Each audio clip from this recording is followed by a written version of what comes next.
Nothing Else Matters do Metallica é uma das baladas power mais famosas do mundo. Essa música estourou a bolha do mundo do metal porque de fato ela é uma música mais parecida com uma balada, ou seja, uma canção lenta falando sobre um tema mais leve.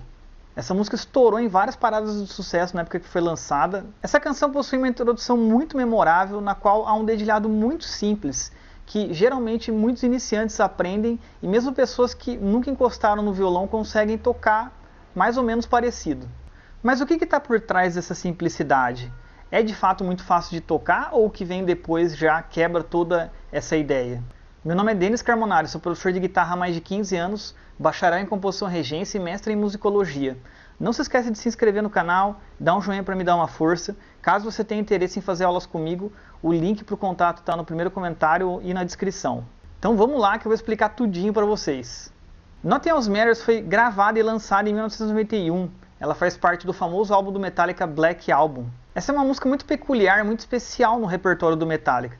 Por quê? Porque a maioria das pessoas que lembram do nome Metallica lembram de heavy metal, lembram de coisas pesadas, né? E o nome do Metallica realmente estourou a bolha desse gênero, desse clube, e quase todas as pessoas do mundo já ouviram falar nesse nome Metallica. Com Iron Maiden acontece a mesma coisa.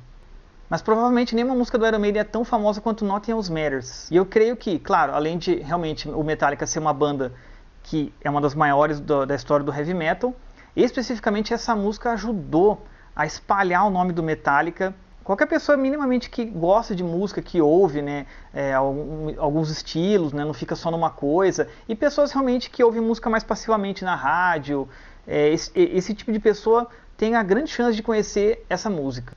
E o primeiro ponto é que, obviamente, ela é muito boa, ela é uma música maravilhosa, muito bonita, tem uma letra muito forte e tem várias partes memoráveis, a introdução, o refrão. E o segundo ponto importante é que ela é uma música balada, né? Eles chamam de power ballad, né? Uma balada poderosa, porque power é porque realmente ela ainda tem uma pegada ali pesada, vamos dizer assim, né? Uma banda de metal tocando uma balada, né? Não é um outro tipo de gênero, né, fazendo uma balada, é o heavy metal fazendo uma balada. Ela é uma música lenta, em compasso composto, ou seja, tem divisão ternária, então ela dá um leve balanço. E também a letra, uma letra suave, né, muito afetiva e muito introspectiva. A história dessa música é que ela era uma composição pessoal do James Hetfield, do vocalista e guitarrista da banda, e ele fez como uma coisa mais para ele, assim, né, para ele se expressar e para ele, vamos dizer, se aliviar num momento de solidão, né? Ele namorava uma garota na época, ele estava com saudade dela, ele estava em turnê, né?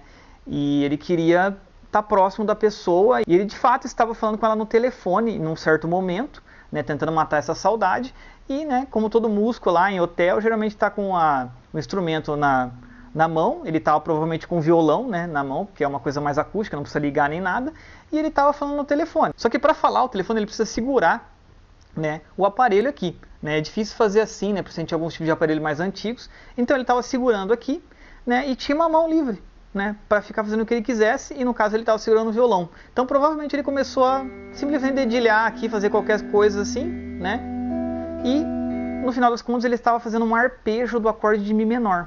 Então vejam, esse é um dos acordes que os iniciantes mais aprendem, né, o Mi menor, porque ele é um dos acordes mais fáceis da guitarra e do violão, porque ele realmente é só dois dedos e dois dedos muito próximos aqui. Só que o que acontece? As cordas que estão sendo apertadas aqui são as cordas 5 e 4.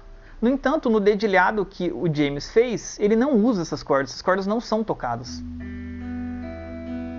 E aqui nós já temos um acorde de Mi menor completo, porque nós temos as três notas que precisam ter para ter o acorde, que é Mi, Sol e Si. Então ele está tocando Mi, Sol, Si, Mi, Si, Sol. E depois que ele desligou o telefone, ele gostou da ideia provavelmente que ele fez ali e achou que poderia continuar fazendo alguma coisa. E aí ele pensou, agora eu preciso colocar umas notas agudas, eu preciso talvez mudar de acorde, né?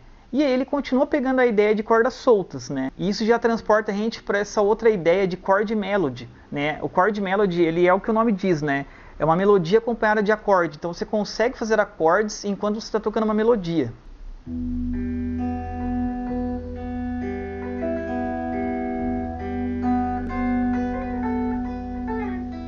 Então percebam aqui que o tempo inteiro ele está dedilhando aqui de fundo o acorde. A gente está fazendo uma melodia.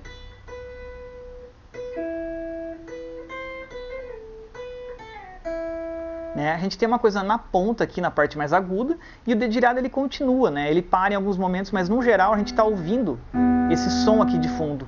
Né? Então o som está ali, o acorde de Mi menor está acontecendo enquanto está acontecendo outra coisa. E aí para dar movimento, né, para a música, ele vai mudar o acorde, vai mudar o grau. Então ele estava no primeiro grau aqui, Mi menor, a música está em Mi menor. Então agora ele vai para Lá menor, que é um grau que dá muito movimento. O quarto grau dá um grande movimento, né? Então ele vai fazer isso aqui. Né? Então perceba que ele está aqui, ó, mudou o baixo. E aqui nós temos um acorde de Lá menor, né? Certo? A gente tem o Dó e o Mi aqui completando o baixo de Lá. E aí ele vai colocar aqui uma notinha para fazer uma melodiazinha aqui, né? E percebam que ele mantém o dedilhado, aquela coisa do 6/8, aquela coisa balada, ele tenta manter o quanto ele pode aqui.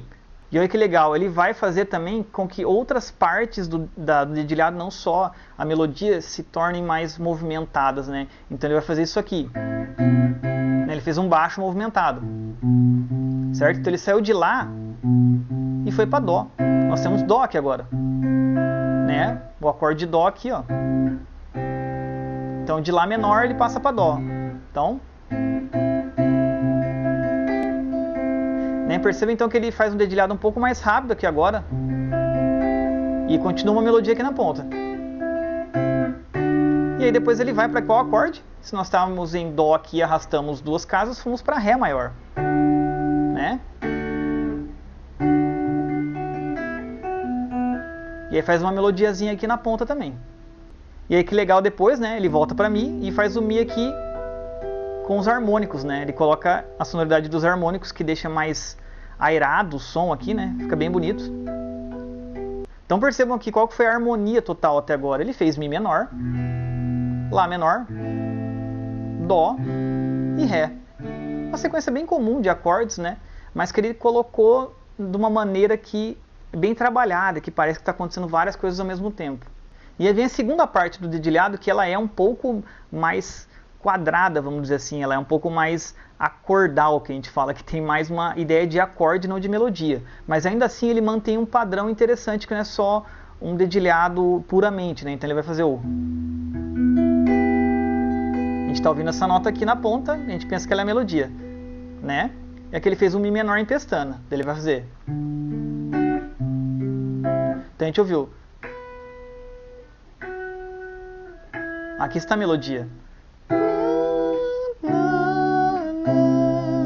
Ele vai repetir.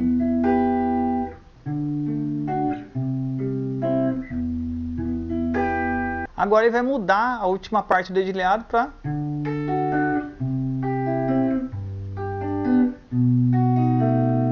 Certo? Então ele mudou as cordas que ele está pegando. Então ele estava aqui, né? Daí ele fez... De novo.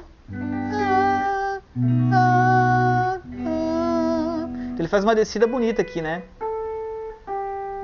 Na ponta. Criando essa melodia um pouco mais parada, mas ainda assim delineada, né? Descendente aqui, ó.